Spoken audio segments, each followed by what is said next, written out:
We had other warriors that were sent out, and they shut down Site 122, 123.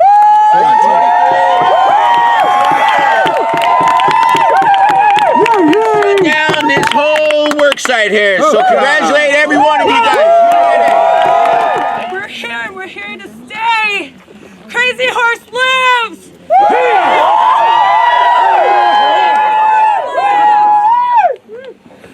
I respect every activist in the past, in the history, whether it be Martin Luther King Jr., whether it be the LGBT group or movements, whether it be the Unicorn Riot, whether it be any other person standing up for their rights. We are here now. These are human rights. We're fighting for them. I'm proud of all of you. And we're guided. And you all are here. What brought you here? What brought you here? What brought you here? Water! What brought you here? What brought you here? Water! Talk to me about what time you came down here and what went into your thought process to do this. Well, we're here for almost 2 hours, My thought process is the same, The reason why I came here to this land, to stand up with my relatives, to protect the land, to protect the water. We all drink water. Creator gives this water, as our first medicine to all the nations from the north to the south, So we're here to protect what is sacred too. There is a lot of sacred places around this area, and this pipeline will desecrate those places, will destroy those places. The bones of the ancestors will be disturbed, and we can allow that to happen, We're doing this, like I was saying, my brother here, this is not an ego thing, I'm one of many here, and this is my time to do this, So I'm here for multiple reasons, but one of the most powerful ones, I walk in the same path that my ancestors walk. So I want to honor them in this way. I live in this land, this is not my homeland, but I want to be accountable to my presence here. And through this, this is a small sacrifice. This is nothing compared to what our ancestors have to face, So, yeah. And the people who ran away this morning when they saw you, do you think they just simply don't care about your people and your land and your culture? What do you think is behind, the corporations and their greed? Well, they run away really fast. Never seen these workers. I've been in other places and other actions, but seeing these workers running away so fast, it gives me an idea of the strength of the people. Like I say before, we don't have guns, we don't have bombs, but we have our bodies, we have our commitment. We have our prayers and we have our actions, and what it goes through my mind, I don't know, I feel sorry for them because they don't understand, they don't understand like the sacredness of all this, and what are we doing this, this is not about money, this is not about like being famous, this is about what is meaningful, what is right, the sacredness of this land. We're doing this for the unborn, for the future generations, for the ones that are coming too, And also we're doing this, for our ancestors because they fought for this land, the ancestors of the people, the Lakota and Dakota people.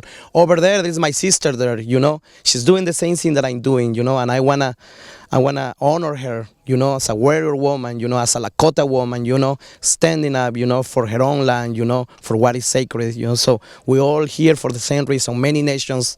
I always say, one people, many nations. That's who we are.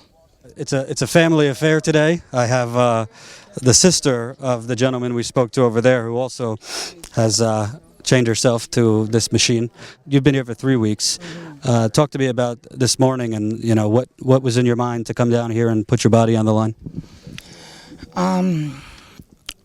My grandma fought in the Battle of Little Bighorn, and she fought, soldiers and to protect her family. So I can't expect nothing less of myself.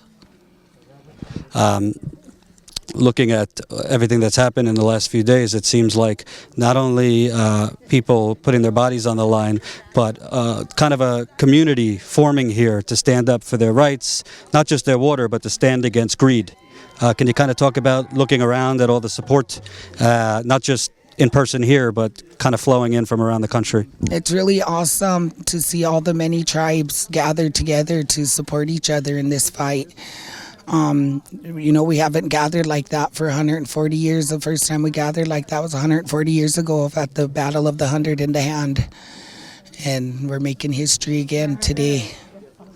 Do you feel like, you know, interviewing yesterday at Sacred Stone Camp, I got a real feel for, you know, the Native Americans have sacrificed enough, and you feel like almost like invincible and almost like the forgotten people.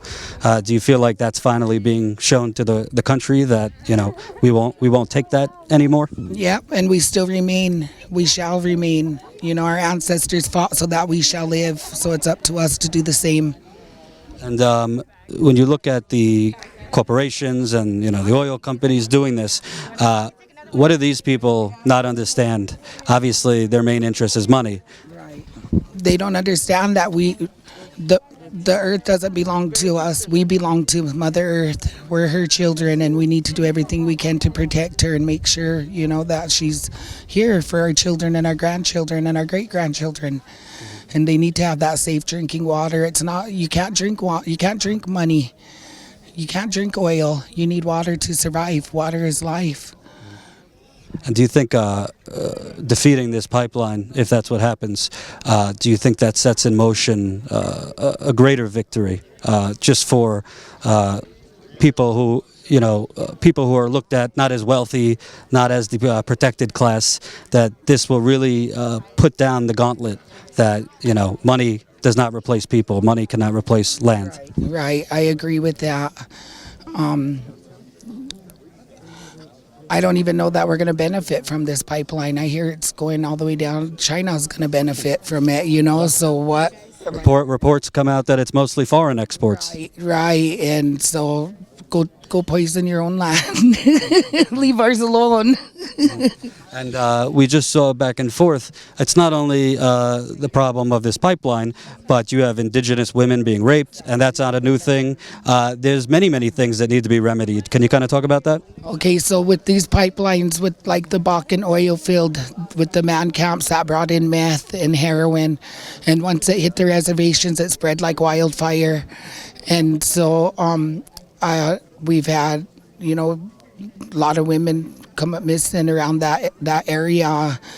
And I have I founded my own program on the Pine Ridge called Mothers Against Meth Alliance, and so that's it's all connected, and that's why I'm here to show, you know, let the people know that it's all connected. Not only are they poisoning our water, but all these drugs with the sex trafficking, everything's connected. What do you want to see happen with This pipeline to be shut down. What's your message to the viewers and the people, not just here, but around the country and world, who are supporting you and standing with you? Well, I want to say to all the people over there, if you drink water, you should be here. You know, if you care about your kids, you should be here. If you care about the land, you should be here. You know, so to all of you there, you know, like, join us here, you know, on the front line. You know, we have amazing people here, you know, and we have, more than that, we have the strength, the courage, you know, and the commitment like these righteous fights give us, you know, this struggle. You know, this struggle doesn't start a year ago or 2 years ago, you know. It's already 523 years already, and the other nations have been fighting, you know, to protect this land. So we have a commitment to stay here for the long haul, you know. We're not going away. That pipeline will never be built, let me tell you that. Thank you.